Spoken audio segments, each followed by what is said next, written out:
2023 tahun depan. tidak ada lagi ya? Tidak ada honor lagi. Yang ada itu hanya PNS dan P3K berkait kontrak. Berkaitan dengan saya sebagai bupati yang paham betul situasi di daerah, banyak hal yang mungkin apa sebagai Pak Menteri kita paham, tapi sesuai juga harus menyesuaikan dengan kondisi di daerah.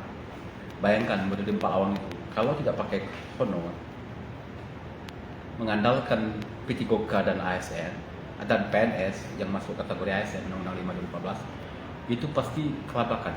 Saya beri contoh satu bagiannya, bagian tetap pemerintahan di sekretariat daerah Pemkab Pelawang itu PNS cuma ada 4, 1 kabak, 3 kasubag, tidak ada staf. Pegawai kontrak tesnya sama dengan tes PNS, tidak mudah mulai kriteria dan syarat tertentu. Sembari menunggu yang sekarang belum ada P3K yang untuk umum itu, pasti lumpuh kalau tidak mengadakan honor. Kalau nanti di 2023 semua TKS itu dihapus, pasti lumpuh. Satu bagian saya contohkan tadi, tugas bagian tapur itu luar biasa, berkaitan dengan LKPG bupati setiap tahun, berkaitan dengan tapal batas desa, tapal batas daerah, itu jadi tupoksi mereka yang hanya 4 orang di Pemkab Pelawang. Tanpa didukung oleh honor atau TKS ini, mustahil bisa jalan. Oleh sebab itu, ketentuan yang dibuat oleh pemerintah pusat melalui Menpan RB pasti akan kita patuhi. Tapi dengan mungkin nanti ada pengecualian yang disampaikan oleh Pak Menteri khusus untuk kebersihan itu outsourcing. Tapi kalau untuk tenaga kemampuan yang menyiapkan pekerjaan di bidang itu, di bagian ini, tidak mungkin kita outsourcingkan, tidak mungkin. Jadi harus jadi.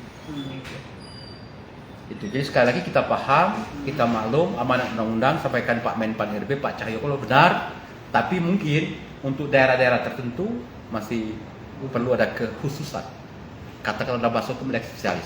Dan saya yakin daerah lain juga apalagi di Indonesia bagian timur akan seperti itu. Ya. Kira-kira itu deh. Sampai sekarang ini ada berapa banyak Pak honor di Kabupaten Pak Lawang? 1000 lebih. 1000 lebih. Itu yang di luar guru ya, di luar guru. Kalau guru kita terus 2100 yang setiap bulan dapat insentif terus 50 guru honor. Oke. Terima kasih. Terima kasih Pak. Hai pemirsa Sri Popo TV, jangan lupa komen, like, dan subscribe serta tonton terus berita-berita terupdate lainnya